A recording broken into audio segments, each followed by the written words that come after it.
Hello students, welcome to step up academy. मैं अंजलि सिंह कुशवाहा और मैं हूं आपकी बायोलॉजी ट्यूटर। आज हम स्टार्ट करेंगे क्लास 11 का चैप्टर नंबर 18 जो कि है neural control and coordination. And in this chapter today we will gonna study an important topic that is CNS। तो हमने ह्यूमन न्यूरल सिस्टम का एक रफ आइडिया थोड़ा सा लिया है और हम जानते हैं नर्वस सिस्टम डिवाइडेड है into central nervous system and the peripheral nervous system. तो हमें आज डिटेल में स्टडी करना होगा the central nervous system, because आपके सिलेबस में भी डिटेल स्टडी दी हुई है किसकी, द ब्रेन। तो आज हम हमारे बॉडी के मास्टरमाइंड को स्टडी करने वाले हैं, बिकॉज आप जानते हैं आप जितनी भी एक्टिविटीज़ डेली बेसिस पे परफॉर्म करते हैं, ऑल दीज एक्टिविटीज़, और ये डेली बेसिस पे नहीं करते, कभी कभी भी करते होंगे, तो every activity which your body perform is regulated, integrated, controlled by the brain. तो इसीलिए आज हमें डिटेल स्टडी करनी होगी ब्रेन की। बट ब्रेन की स्टडी करने से पहले आपको एक क्लासिफिकेशन क्लियर होना चाहिए। Human nervous system is divided into two parts, the central nervous system and the peripheral nervous system. Central nervous system के अंदर बॉडी के दो मेन पार्ट्स इंक्लूड होते हैं, the brain and the spinal cord. And the peripheral nervous system it include all the different nerves. Body में जितनी भी nerves है ना, वो सारी आ जाती हैं किसके अंदर, पेरिफेरल नर्वस सिस्टम के अंदर। Now this peripheral nervous system is again divided into two types, the somatic neural system and the autonomic neural system. The somatic neural system and the autonomic neural system. And this autonomic neural system is further divided into sympathetic and parasympathetic. Sympathetic and parasympathetic. तो अभी के level पे आपसे क्या expect किया जाता है, अभी के लेवल पे आपसे ये एक्सपेक्ट किया जाता है कि आपको एटलीस्ट ये क्लासिफिकेशन क्लियर हो। अगर मैं एसएनएस की बात करूँ तो एसएनएस में क्या आ जाएगा, SNS include cranial nerves and the spinal nerves. तो क्रेनियल नर्व्स, स्पाइनल नर्व्स ये सब आ जाएंगे एसएनएस में। And ANS include sympathetic and parasympathetic system. बाकी central nervous system it includes brain and the spinal cord. आपको क्या चीज़ है जो डिटेल में पढ़ना है, you have to study about brain. NCERT जो अपडेटेड है उससे जो रिफ्लेक्स मैकेनिज्म है जिसमें हमारी स्पाइनल कॉर्ड का मेन रोल होता था, वो पूरा रिफ्लेक्स एक्शन हटा दिया गया है। And also the sensory organ I and year it is also deleted from the syllabus. Okay, तो इसीलिए अब हम उसको नहीं देखेंगे। अभी जो गिवन है वो है ब्रेन, और ब्रेन पढ़ना अपने आप में बहुत ही इंटरेस्टिंग है। तो इंटरेस्ट के साथ स्टार्ट करते हैं द टॉपिक ब्रेन। सबसे पहली बात, the central nervous system it include brain and it is protected in cranial cavity. अब भाई हमारा बोलते हैं कि अगर कभी आपने सुना होगा कोई एक्सीडेंट होते रहते हैं, ठीक है, कभी कभी एक्सीडेंट्स होते हैं, और अगर जो ड्राइवर होता है वो हेलमेट नहीं पहना हुआ होता है, तो ऐसी सिचुएशन में बोलते हैं अरे उसके सर पे चोट लगी इसीलिए उसकी डेथ हो गई, है ना। और भी कहीं हाथ पैर में लगती तो लोग भी बोलते हैं अरे एक बार हाथ पैर में लगी होती तो बच जाते, लेकिन अगर उसके बेचारे के सर पे चोट लग गई थी इसलिए वो बेचारा नहीं बच पाया, है ना। तो मतलब सर पे लगना is why it is such a big deal, because आप जानते हैं the cranium, the sir, it upholds the brain and brain is the control, मतलब बोलना चाहिए जो पूरा कंट्रोल सेंटर है बॉडी का, इट इज द ब्रेन।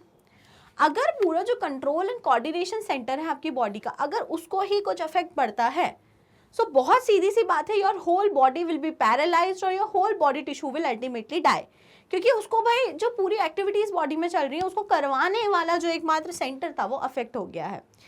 तो इसीलिए our brain it is protected in a cranial cavity. जो हमारा ब्रेन है उसके ऊपर एक प्रॉपर क्रेनियल कैविटी है जो कि किससे बनी हुई है, with the help of bones. जो बोन की पूरी कैविटी, बोन ने पूरी कवरिंग बना के रखी है, हमने पढ़ा था बोन्स ऑफ द क्रेनियम। तो उन क्रेनियल बोन्स के थ्रू हमारा ब्रेन क्रेनियल कैविटी के अंदर प्रोटेक्टेड है। Okay, it has 3 layered connective tissue membranes called the cranial meninges. अब देखो, अगर मैं बात करूं अपना ब्रेन कहाँ पे है, सबसे पहले आपके हेड पे होते हैं हेयर्स। क्यों होते हैं, आधों को लगता है अरे हम सुंदर दिखें इसलिए हेयर्स होते हैं, ठीक है भाई, सुंदर तो दिख ही रहे हो, but it is a sort of protecting structure, protect करने के लिए हेयर। देन हेयर के बाद स्कैल्प, देन मल्टीपल लेयर्स होती हैं, 5 लेयर्स ऑफ द स्कैल्प होती हैं भाई। Okay, 5 layers of the scalp हो गई। फिर उसके बाद में हमारा क्रेनियम आ जाएगा, क्रेनियल कैविटी। क्रेनियल कैविटी के नीचे भी there are further layers which are known as cranial meninges, which are known as cranial meninges. तो मतलब कि जो आपकी बोन है, जो आपका क्रेनियम है, आपको यहाँ क्रेनियम दिख रहा है, this is the cranium and this is the brain. तो क्रेनियम और ब्रेन के बीच में भी कई सारी प्रोटेक्टिव लेयर्स प्रेजेंट हैं and that layers are known as cranial meninges, that layers are known as cranial meninges. Clear हुई कहानी, मेनिंजेस क्या होता है? तो आपको समझ में आया ओके कि हमारा क्रेनियम, पहले तो हमारे हेयर्स हैं, देन स्कैल्प है, स्कैल्प की 5 लेयर्स हो गई, है ना। ऐसे करने के बाद भी फिर there are further layers, there are 3 layers, okay, and that layers are refer to as cranial meninges which are performing the function of protection to the brain, because brain is a very soft organ, बहुत ही soft होता है। आप ऐसे अगर कभी hold करोगे ना, तो जो फोल्डिंग्स आपको ये ब्रेन में दिख रही है, they are for real and it is very soft, मतलब इतना हार्ड नहीं है, ऐसे केक की तरह कट हो जाने वाला कुछ तो भी स्ट्रक्चर है ना। तो आप केक को हार्ड तो नहीं बोलोगे, it is soft but it has a proper shape. Okay, clear, ठीक है। सो ये जो आपने देखा कि there are meninges, so we have total 3 मेनिंजेस, टोटल 3 लेयर्स होती हैं मेनिंजेस की। सबसे पहले जो आउटर मोस्ट साइड होती है, it is the dura matter.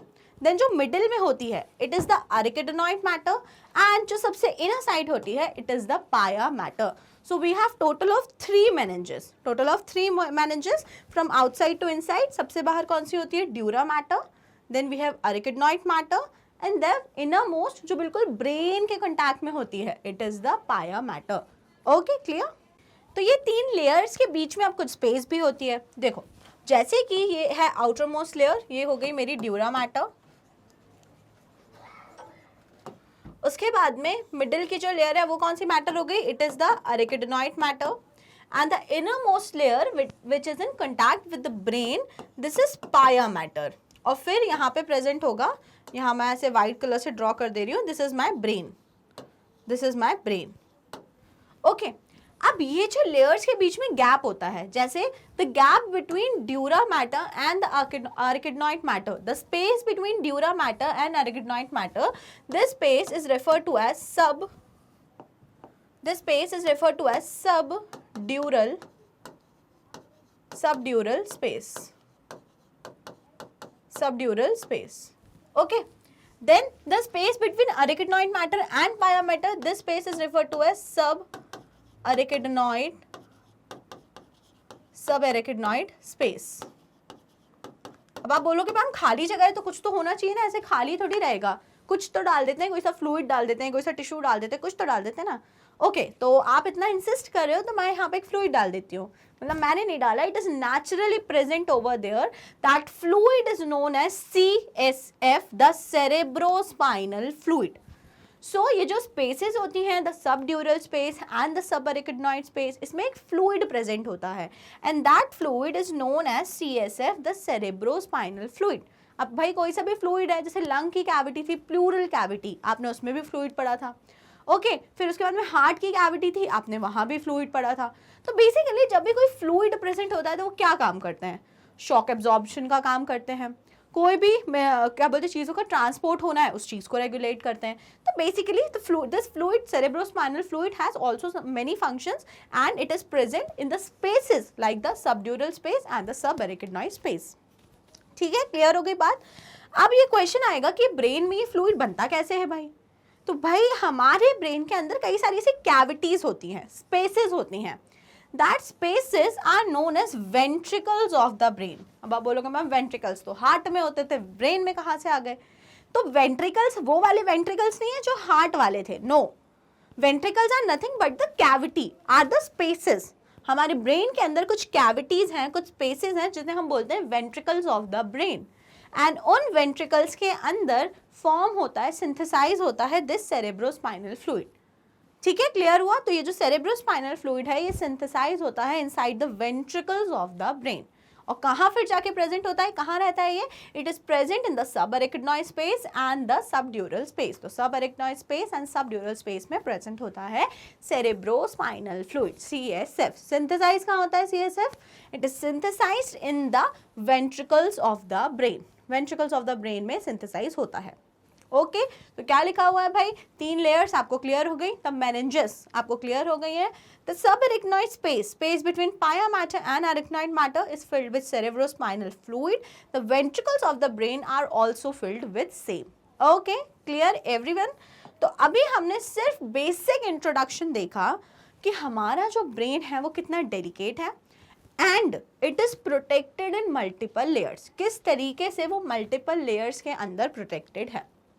Okay तो अभी तो हम सिर्फ आउटर स्ट्रक्चर पढ़ रहे हैं, अभी ब्रेन तो हमने स्टार्ट किया ही नहीं है ना कि ब्रेन के कितने पार्ट होते हैं क्या, ये सब तो अभी हमने स्टार्ट भी नहीं किया है। अभी हम सिर्फ देख रहे हैं कि भाई हमारा ब्रेन कितना ज़्यादा प्रोटेक्टेड कंडीशन में हमारी बॉडी में प्रेजेंट है। ओके तो अब जब ये सारी चीज़ें आपको समझ में आ गई हैं तो let's begin with the study of brain. So our brain is mainly divided into 3 parts, हमारे ब्रेन के 3 पार्ट्स होते हैं।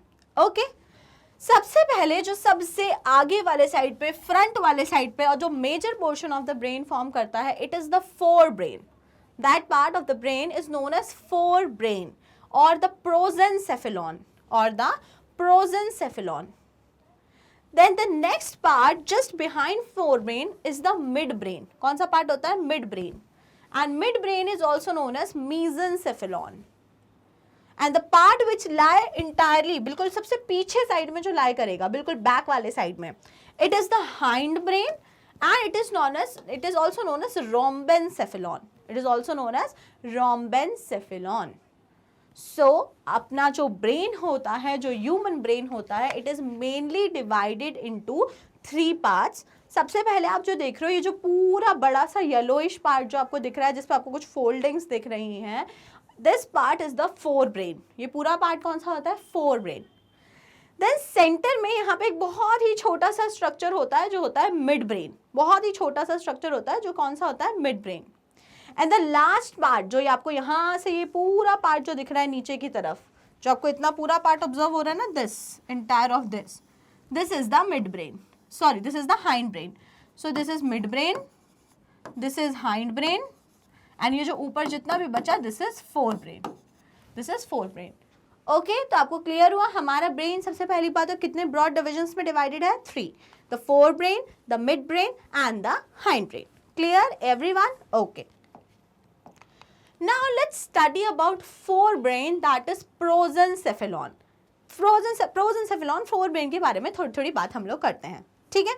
So it is the anterior part, सबसे आगे की तरफ। अगर अभी मैं यहाँ से आपका दिमाग इस तरीके से खोल दूँ, आपके वाली पूरी क्रेनियल कैविटी हटा के और इसको बॉक्स इस तरीके से ऐसे ओपन कर दूँ, तो आपको जो सबसे पहले पार्ट ऑब्जर्व होगा पूरे आपके ब्रेन में, it is the fore brain.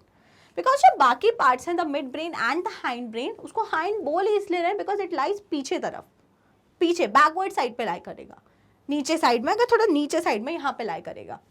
Clear? So anterior most part होता है fore brain. Second, it consist of cerebrum and diencephalon. Very very important.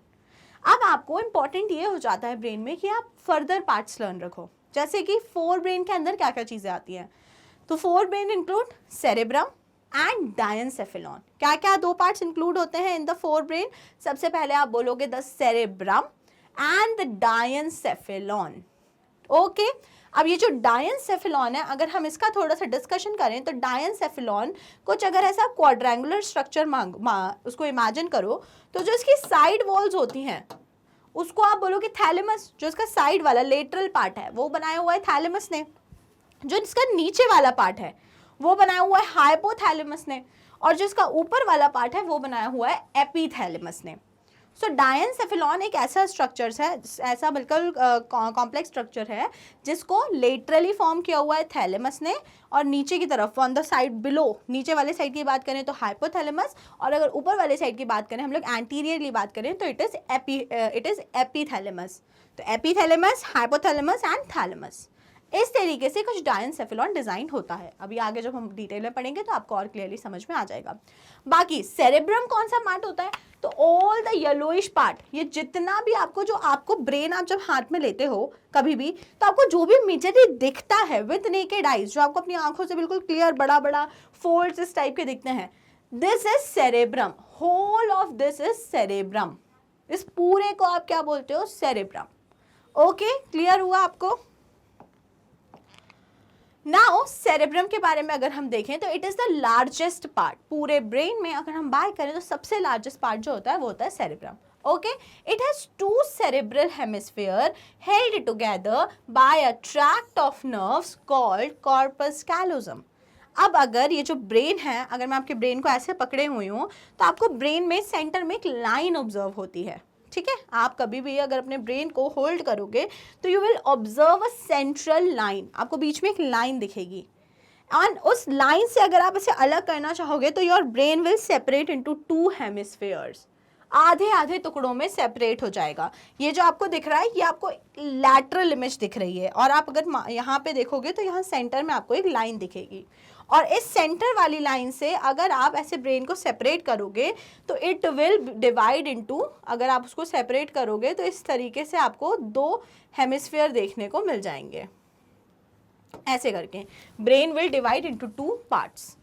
Okay, अब आप बोलोगे कि मैम नॉर्मली हमारे ब्रेन में जब यहाँ पे हेड में होता है तो ऐसे अलग क्यों नहीं हो जाता, मतलब कुछ ना कुछ इस वाले हेमिस्फीयर और इस वाले हेमिस्फीयर के बीच में कनेक्शन होगा। तो पहली चीज़ तो इनको बोलते क्या है, ये इसको हम बोलेंगे right cerebral, sorry left cerebral hemisphere, और ये वाला क्या हो जाएगा, राइट सेरेब्रल हेमिस्फीयर। तो राइट एंड लेफ्ट क्या बोलते हैं इसको हम लोग, सेरेब्रल हेमिस्फीयर्स, क्योंकि हाफ दिखते हैं ना ये हाफ, तो इसलिए हम इन्हें बोलते हैं सेरेब्रल हेमिस्फीयर। सेरेब्रम कैसा है, होल नहीं है, 2 सेरेब्रल हेमिस्फीयर जॉइन होके ये सेरेब्रम फॉर्म करते हैं।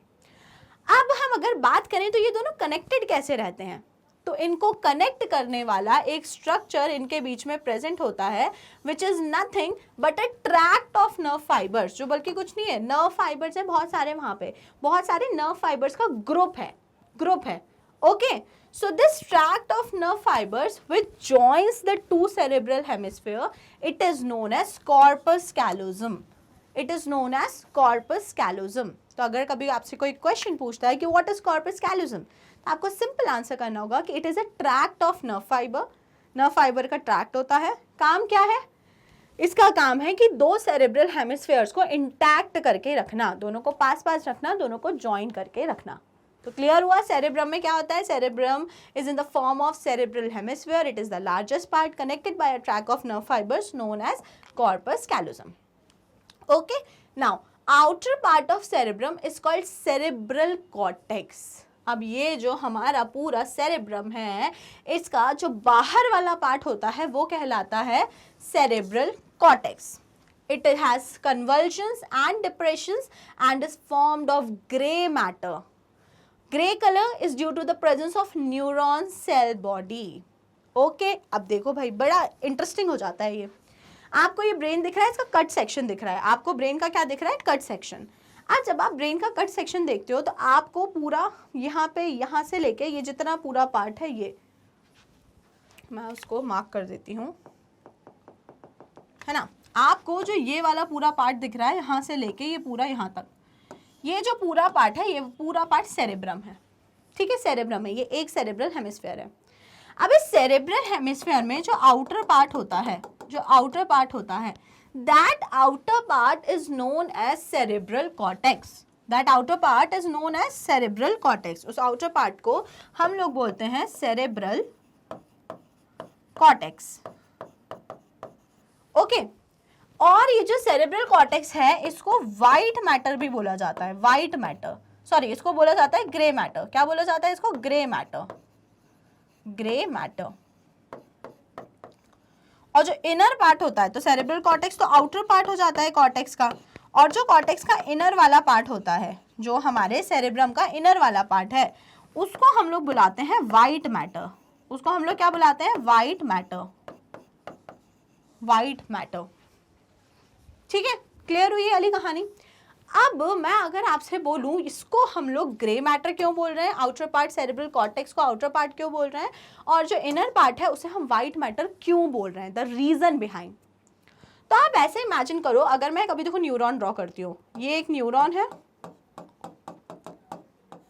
और ये उसका एक्सॉन है, ये न्यूरॉन है और ये उसका एक्सॉन है, फिर से ये न्यूरॉन है और ये उसका एक्सॉन है। कोई मेरे न्यूरॉन को जज नहीं करेगा। तो आप क्या देख पा रहे हो, मैं आपको क्या दिखाना चाह रही हूँ? मैं आपको ये दिखाना चाह रही हूँ, जो आउटर वाला पार्ट होता है, जो ये कॉर्टेक्स वाला पार्ट होता है, यहाँ पर सिर्फ और सिर्फ न्यूरॉन्स की सेल बॉडी एक्यूमुलेट होती हैं। कौन एक्यूमुलेट होती है? Cell bodies. न्यूरॉन का स्ट्रक्चर आप सभी पढ़ चुके हैं और आप जानते हैं कि उसमें 2-3 कितने पार्ट होते हैं? 3 पार्ट होते हैं। सबसे पहले होता है द न्यूरोनल सेल बॉडी, ठीक है, क्या होता है उसमें? सेल बॉडी होता है, देन डेंड्राइट्स होते हैं and lastly it has axon. कुछ इस टाइप का हमारा न्यूरॉन होता है और यहाँ प्रेजेंट होता है न्यूक्लियस। तो ये वाला जो पार्ट है इसको बोलते हैं सेल बॉडी, जिस पे प्रेजेंट होते हैं डेंड्राइट्स एंड डेंड्रॉन्स।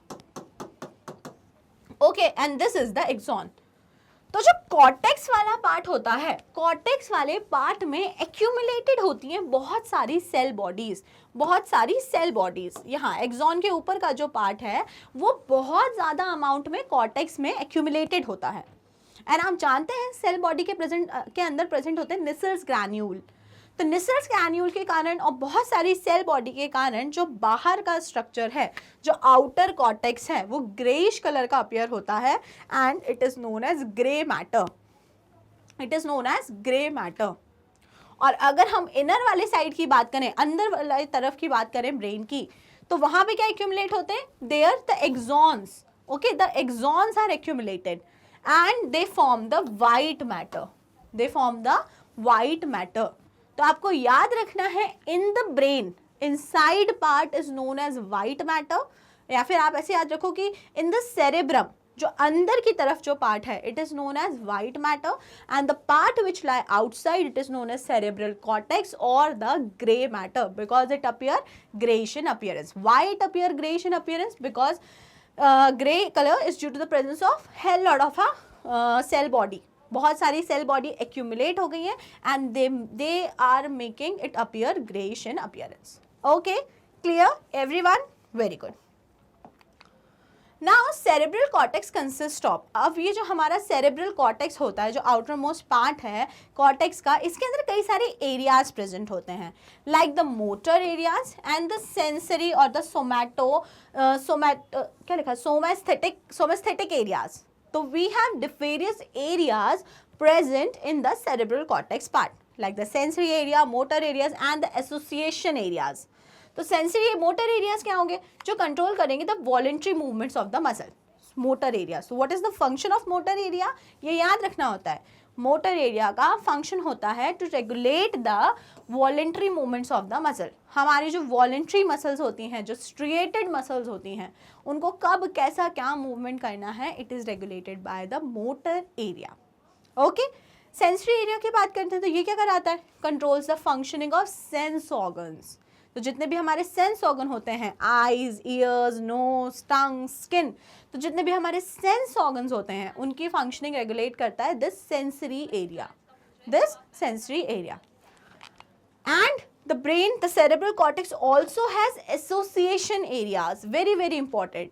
तो कुछ एरियाज तो हो गए मोटर एरियाज, जो मोटर एक्टिविटीज को रेगुलेट करेंगे, कुछ एरियाज हो गए सेंसरी एरियाज, जो सेंसरी एक्टिविटी को रेगुलेट करेंगे, but there are certain areas which are neither clearly sensory nor motor in function. मतलब कुछ ऐसे एरियाज हैं, ना वो सेंसरी लग रहे हैं पूरी तरीके से, ना वो पूरी तरीके से मोटर लग रहे हैं इन function. So that areas are known as association areas, and these association areas are very very important because they are responsible for intersensory association, number one. They are responsible for memory and they are for communication, and they are responsible for communication. तो आपने अभी तक जितना भी cerebral cortex पढ़ा, उसको पढ़ के आपको ये रियलाइज हो रहा होगा कि मेजर पोर्शन, जो मेजर फंक्शनिंग है ब्रेन की, it is done by this cerebral cortex. Communication, उसके बाद में memory, association, intersensory association, knowledge, skill, all these are the function of the cerebrum. Okay, clear? तो आपको समझ में आया कौन कौन से एरियाज हो सकते हैं? So it has motor areas, sensory area and association area. 3 type के एरियाज प्रेजेंट होते हैं सेरेब्रल कॉर्टेक्स में। Integrated activities of different centers of cerebral cortex control intelligence, memory, judgment, learning, thinking and articulate speech. तो मतलब जो major जितने भी skill based function आपकी बॉडी कर रही है, whether it is writing, thinking, memory, intelligence, everything is in control of the cerebrum, cerebral cortex, और आई शुड से, ठीक है? तो सेरेब्रल कॉर्टेक्स वो सारी चीज़ों को मेनली कंट्रोल कर रहा है, ठीक है? Clear? Now next see the hypothalamus. तो आपने क्या पढ़ा था? आपने पढ़ा था कि फोर ब्रेन जो होता है, फोर ब्रेन, अभी हम पढ़ क्या रहे हैं, कोई ये ना भूले, हम पढ़ रहे हैं फोर ब्रेन। फोर ब्रेन को फर्दर डिवाइड किया हुआ है into cerebrum, cerebrum and diencephalon, and diencephalon, diencephalon, easy, diencephalon. Diencephalon के अंदर आपको पढ़ना होता है hypothalamus, hypothalamus which is very very important organ of the brain, hypothalamus and thalamus, ये दो चीज़ें आपको पढ़नी हुई होती हैं इन डायनसेफेलॉन, बिकॉज डायनसेफेलॉन इनसे मिलकर ही बना है, हाइपोथैलेमस, थैलेमस। ओके, तो हम पहले देख लेते हैं हाइपोथैलेमस के बारे में। सो हाइपोथैलेमस कहाँ दिखता है? It is seen below the thalamus, thalamus के नीचे प्रेजेंट होता है हाइपोथैलेमस। तो भाई उसका नाम ही है हाइपोथैलेमस, मतलब कहाँ प्रेजेंट होगा? Below thalamus. अगर एपीथैलेमस नाम होता तो कहाँ प्रेजेंट होता? Above thalamus. कहाँ प्रेजेंट होता? Above thalamus. ओके, तो ये हाइपोथैलेमस है, तो it is present below thalamus. Now what are the function? तो भैया हाइपोथैलेमस के बहुत सारे फंक्शन होते हैं। अभी हम जो अगला चैप्टर स्टार्ट करेंगे which is chemical control and coordination, जिसमें हम पढ़ेंगे अबाउट एंडोक्राइन ग्लैंड्स। तो hypothalamus is one of the endocrine glands, it is a master of master endocrine gland, मतलब ये टीचर के भी टीचर हैं, पापा के भी पापा ग्लैंड हैं। Okay, so it is very very important organ of the body. Okay, so it regulates temperature, thirst, hunger and emotion. Very very important. NEET में हर alternate year ये क्वेश्चन पूछा ही पूछा जाता है। इसको स्टार मार्क कर लो, कुछ भी कर लो, जो करना है कर लो। मतलब नीट में हर साल या हर दूसरे साल में पूछा ही पूछा जाता है कि temperature regulation of the body is done by, तो आंसर इज हाइपोथैलेमस। और साथ साथ में थर्स्ट, हंगर एंड इमोशंस, तो thirst, hunger, emotion, temperature, everything is that controlled by the hypothalamus. अभी जो यहाँ पे एक एक वर्ड में लिख दिया है, जब हायर स्टडीज करोगे तो वहाँ भी आपको रीजन स्टडी करना होगा कि कैसे, how does hypothalamus regulate body temperature, है ना? कि भाई अचानक से बॉडी का टेम्परेचर बहुत बढ़ने लगा, तो हाइपोथैलेमस क्या काम करेगा कि टेम्परेचर नॉर्मल हो जाए। अचानक से बॉडी का टेम्परेचर बहुत तेजी से ड्रॉप होने लगा, कम होने लगा, तो हाइपोथैलेमस क्या करेगा कि टेम्परेचर नॉर्मल हो जाए, है ना? तो role of hypothalamus in regulation of temperature, thirst, hunger and the emotion. Then what more function? Secrete hypothalamic hormones. तो हाइपोथैलेमिक हॉर्मोन्स वाला पार्ट हम कवर करेंगे in the next chapter. It controls pituitary gland, very very important, this will be also covered in the next chapter. Control sleep, wakefulness, blood pressure, heart rate. तो आप अभी यहाँ पे ये दो फंक्शन याद रखें, क्योंकि ये इस चैप्टर के पार्ट है। जो बी और सी वाला फंक्शन है वो that will be covered in the next chapter, that is endocrine system. Okay, तो भाई जो बॉडी के मेजर फंक्शन हो गए, जिससे मेजर तो नहीं बट जो थोड़े बड़े फंक्शन, जैसे temperature, thirst, hunger, emotion, sleep cycle, wakefulness, blood pressure, heart rate, तो everything the hypothalamus plays a major role in regulation of all these functions of the body. Clear? Okay, चलिए। The inner part of cerebral hemisphere and a group of associated deep structure like amygdala, hippocampus, hypothalamus, etc. together constitute the limbic system. अब question ये भी आ सकता है, what is limbic system? तो limbic system क्या होता है? लिम्बिक सिस्टम आप मानिए जो सेरेब्रल हेमिस्फीयर के इनर पार्ट्स हैं, आउटर पार्ट को तो क्या बोलते थे? सेरेब्रल कॉर्टेक्स बोलते थे। जो इनर पार्ट है हमारे सेरेब्रल हेमिस्फीयर के, साथ साथ में किसको इंक्लूड कर लो? साथ साथ में आप इंक्लूड कर लो कुछ डीप स्ट्रक्चर्स होते हैं like the amygdala, hippocampus, hypothalamus. तो इन सारे डीप स्ट्रक्चर्स को अगर हम inner part of the cerebral hemispheres के साथ में मिला दें, that entire is known as the limbic system और the limbic lobe. And the main function of the limbic lobe is to regulate the emotions like the sexual behavior, motivations, emotion, excitement, pleasure, rage, fear. तो जो emotional center होता है हमारी body का वो होता है लिम्बिक सिस्टम। सारे इमोशंस को कंट्रोल करने का, रेगुलेट करने का, कम ज़्यादा करने का काम होता है इस लिम्बिक सिस्टम का। लिम्बिक सिस्टम फॉर्म कैसे होता है? तो हमारे इनर वाले part of cerebrum, cerebral hemisphere के inner parts, along with the deep structures which are present in brain like the amygdala, hippocampus, hypothalamus, इन सब को मिला के एक स्ट्रक्चर, एक सिस्टम कंस्टिट्यूट होता है जिसे हम बोलते हैं limbic system. It plays a very major role in the regulation of emotions. Emotions के रेगुलेशन में मेजर रोल प्ले करता है दिस लिम्बिक सिस्टम। ओके, समझ आई पूरी बात? चलिए, So here we are done with the forebrain part. तो forebrain में हमने पढ़ा क्या क्या? We have studied about the cerebrum and we have studied about the hypothalamus and slightly about the thalamus. Okay, and lastly हमने पढ़ा the limbic system. Now comes to the next part of the brain which is known as midbrain or the mesencephalon. So where it is located? Location क्या होती है? So it is located between thalamus or hypothalamus and pons. तो अगर आप देखो तो ये जो पार्ट होता है, this is the pons, this part is known as pons and this is the thalamus part, and इन दोनों के बीच में जो स्ट्रक्चर लाई करता है, this structure, this is the mid brain, this is the mid brain. तो यहाँ पे लाई करेगा हमारा थैलेमस या हाइपोथैलेमस बोल लो, यहाँ है हमारा पॉन्स और उसके बीच में जो लाई करता है, that part is known as mid brain, that part is known as mid brain. Now, a canal which is known as cerebral aqueduct passes through the midbrain.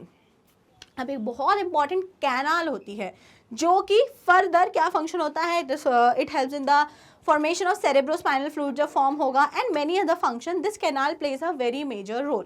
तो आपको याद रखना है the canal which is the cerebral aqueduct, this canal passes through the mid brain, mid brain से pass होती है ये canal which is known as cerebral aqueduct. Okay, एक और बात जो आपको मिड ब्रेन के बारे में याद रखनी होती है, that is midbrain consist of 4 round lobes called corpora quadrigemina, corpora quadrigemina, क्योंकि 4 लोब्स हैं छोटी छोटी छोटी, तो इसलिए क्वाड्रीजेमिना।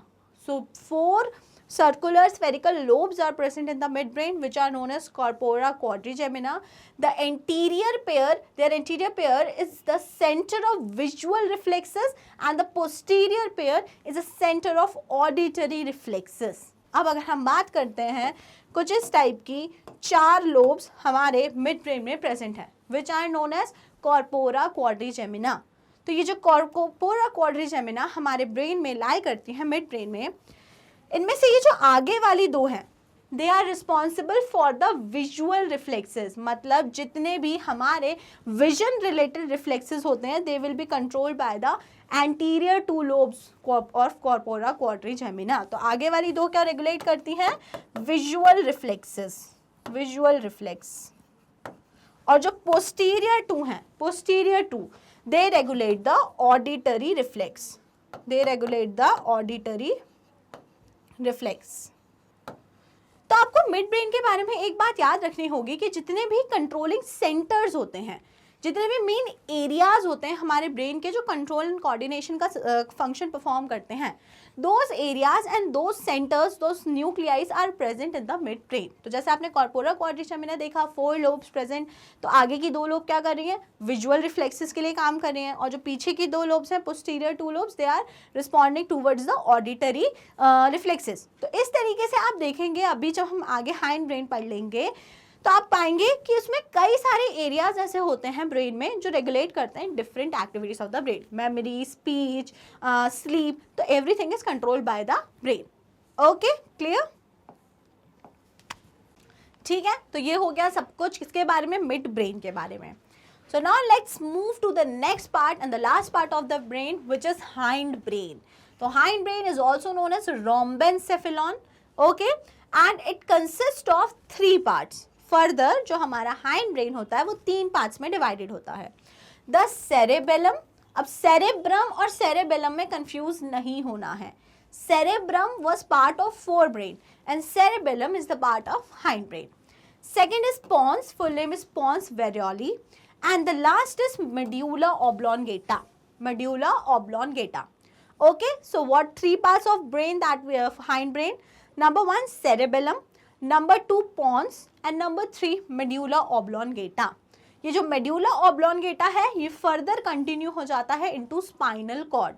तो यहाँ सबसे एंड में जो पार्ट प्रेजेंट होता है this is the mid brain, sorry this is the medulla and the medulla further continues as the spinal cord. ये आपको कुछ तो भी दिख रहा होगा, एक पेड़ टाइप का स्ट्रक्चर ऐसे अलग से दिख रहा है ना, जूड़ा बना लेती है ना। अगर मैं अभी यहाँ पे जूड़ा बना लूँ तो मेरा जूड़ा वॉज अलग से ऐसे आपको अपीयर होगा ना। तो सेरेबेलम जो होता है वैसे एक अलग सा बिल्कुल एक ट्री लाइक स्ट्रक्चर होता है।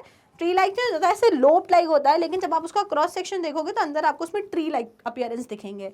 Okay, so this is cerebellum.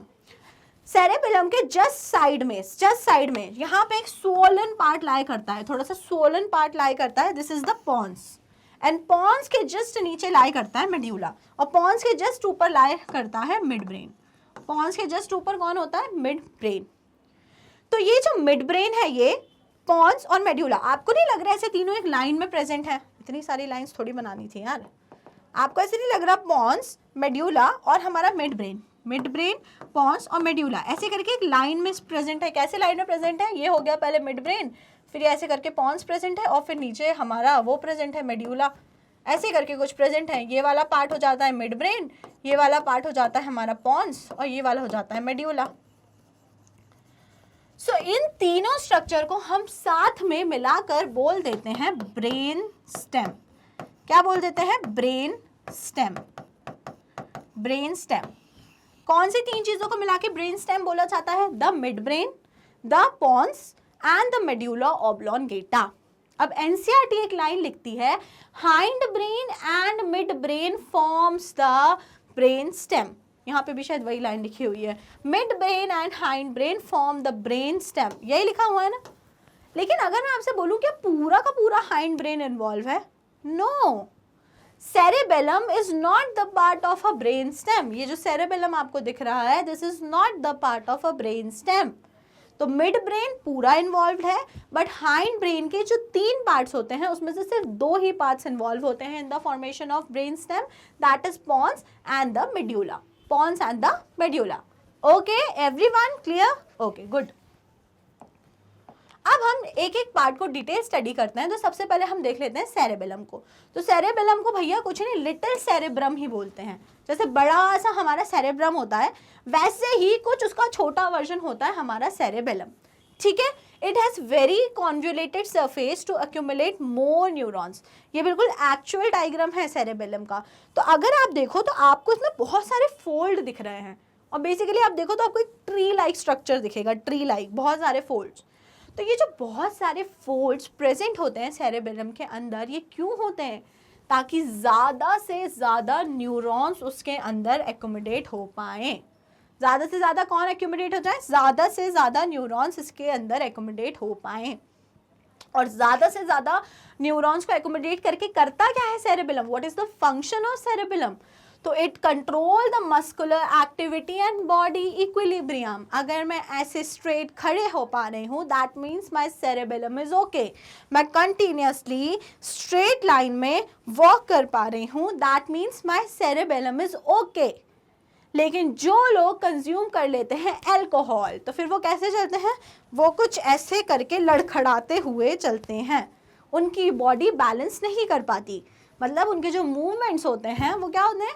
वो कंट्रोल मतलब रेगुलेटेड नहीं होते हैं। नॉर्मल पर्सन की आपने वॉक देखी है और किसी अल्कोहलिक की पर्सन की भी वॉक आपने डेफिनेटली देखी है। नस्सू भाई बोलते हैं, नस्सू भाई।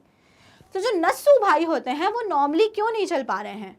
बिकॉज नस्सू भाई ने जब अल्कोहल कंज्यूम करी, नस्सू भाई ने क्या करा? नस्सू भाई ने जब अल्कोहल कंज्यूम करी तो इस अल्कोहल ने जाके सीधे अफेक्ट किया हमारे सेरेबेलम पे। कहाँ पे अफेक्ट किया? सीधे हमारे सेरेबेलम पे।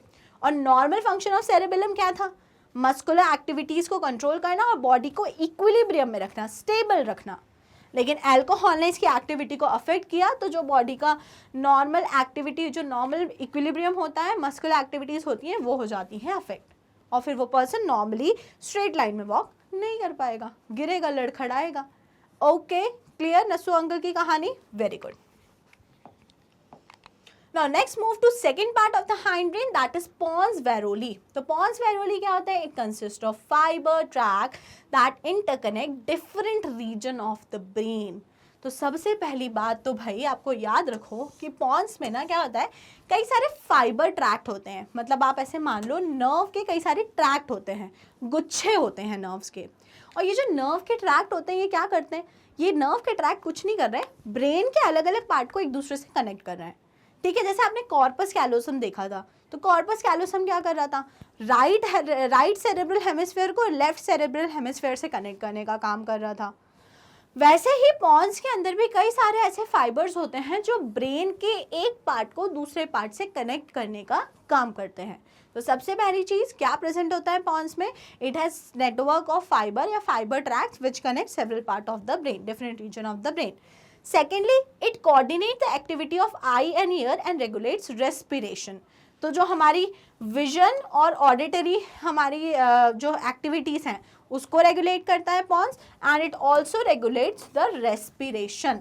तो आपने जब रेस्पिरेशन पढ़ा था और आपको मैंने रेगुलेशन ऑफ रेस्पिरेशन पढ़ाया था, तो आपने पढ़ा था कि जो पॉन्स वाला पार्ट होता है ब्रेन का, उसमें प्रेजेंट होते हैं न्यूमोटैक्सिक सेंटर्स। पढ़ा था, याद आ रहा है? तो न्यूमोटैक्सिक सेंटर कहाँ प्रेजेंट थे, पॉन्स में प्रेजेंट थे। क्या रेगुलेट कर रहे थे, रेस्पिरेशन को रेगुलेट कर रहे थे।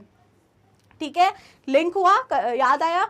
नहीं आया तो जाके फटाफट से भाग के जाओ, रेगुलेशन ऑफ रेस्पिरेशन की वीडियो देख के आ जाओ, कितनी छोटी सी तो वीडियो है। ओके ठीक है, तो हमें याद रखना है कि जो पॉन्स होते हैं, पॉन्स में कई सारे रेगुलेटरी सेंटर्स प्रेजेंट होते हैं, और ये जो रेगुलेटरी सेंटर्स होते हैं ये बॉडी में डिफरेंट एक्टिविटीज़ को रेगुलेट करते हैं। जैसे इट रेगुलेट्स द विजन, जो हमारे विजन रिफ्लेक्सेस हैं, हियरिंग एंड द विजुअल, जो हमारी विजन एक्टिविटीज़ हैं, and it also regulates the respiration. Okay clear, ठीक है। अब लास्ट पार्ट देख लेते हैं हाइंड ब्रेन का, that is medulla oblongata.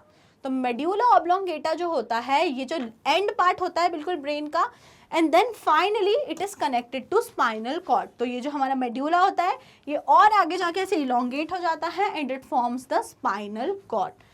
It control respiration. आपने जब रेस्पिरेशन पढ़ा था तो वहाँ मैंने आपको बताया था कि there are respiratory centres present in the medulla part of the brain, है ना? तो पढ़े थे ना आपने medullary centres and pontine centres. ठीक है, तो मेड्यूला में रेस्पिरेशन के लिए सेंटर्स प्रेजेंट होते हैं। फिर कार्डियोवास्कुलर रिफ्लेक्सेस को कंट्रोल करने के लिए भी मेड्यूला में सेंटर्स होते हैं। Gastric secretions, peristalsis etcetera. अगर आप मेड्यूला को शॉर्ट में समझना चाहो तो आप ऐसे समझो कि बॉडी के जितने भी सिस्टम हैं, whether it is respiratory, CVS, digestive और रीनल, बॉडी में जितने भी सिस्टम हैं सबके रेगुलेशन में this medulla oblongata plays a very major role. तो अभी मैंने आपको समझाया था ये जो हमारा मिड ब्रेन, पॉन्स और हमारा मेड्यूला, ये तीनों मिलके क्या बनाते हैं, ब्रेन स्टेम बनाते हैं।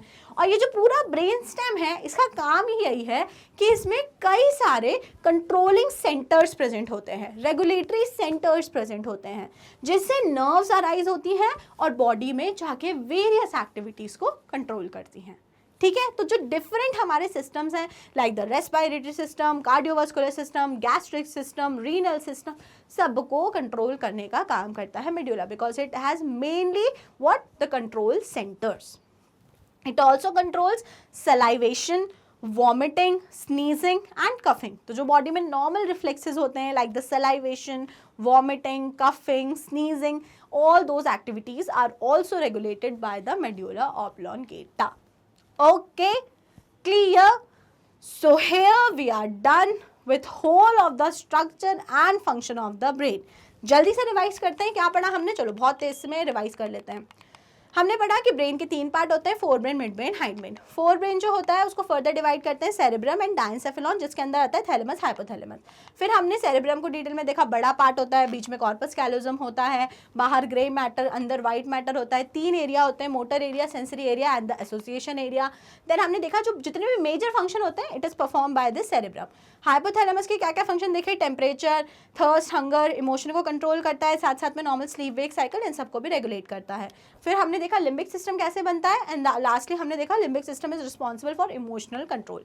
फिर आ जाओ मिड ब्रेन पे। तो मिड ब्रेन भाई क्या है भाई, मिड ब्रेन में बेसिकली इससे कैनाल पास होती है जिसे सेरेब्रल एक्वेडक्ट बोलते हैं। 4 इसमें लोब्स होती हैं जिन्हें बोलते हैं कॉर्पोरा क्वाड्रिजेमिना, और कॉर्पोरा क्वाड्रिजेमिना में एंटीरियर टू कंट्रोल करती हैं vision and posterior two control the auditory reflexes. Then हमने पढ़ा हाइंड ब्रेन। हाइंड ब्रेन के 3 पार्ट होते हैं, cerebellum, pons and medulla. Brain stem कैसे बनता है, ब्रेन स्टेम बनता है by mid brain, pons and medulla. Cerebellum part नहीं होता ब्रेन स्टेम का। ओके फिर सेरेबेलम जो लिटिल सेरेब्रम होता है पूरी मस्कुलर एक्टिविटी इक्विलिब्रियम को मेंटेन करता है, नसु अंकल में अफेक्ट हो जाता है। पॉन्स क्या करते हैं, पॉन्स भाई ब्रेन के डिफरेंट एरियाज को कनेक्ट करते हैं और उसमें कंट्रोलिंग सेंटर्स प्रेजेंट होते हैं। सेम विथ मेड्यूला, मेड्यूला जाके स्पाइनल कॉर्ड में कंटिन्यू हो जाता है और उसमें बहुत सारे कंट्रोलिंग सेंटर्स प्रेजेंट होते हैं। ओके मेरे प्यारे बच्चों, ठीक है, so this is everything about brain. और शायद ये चैप्टर अब हो चुका है खत्म, हाँ हो ही गया है खत्म। अगर पूरे चैप्टर में कोई डाउट है, पर्टिकुलरली ब्रेन में कोई डाउट है, दिमाग पढ़ा होगा तो दिमाग समझ आया होगा, नहीं तो कुछ भी नहीं समझ आया होगा।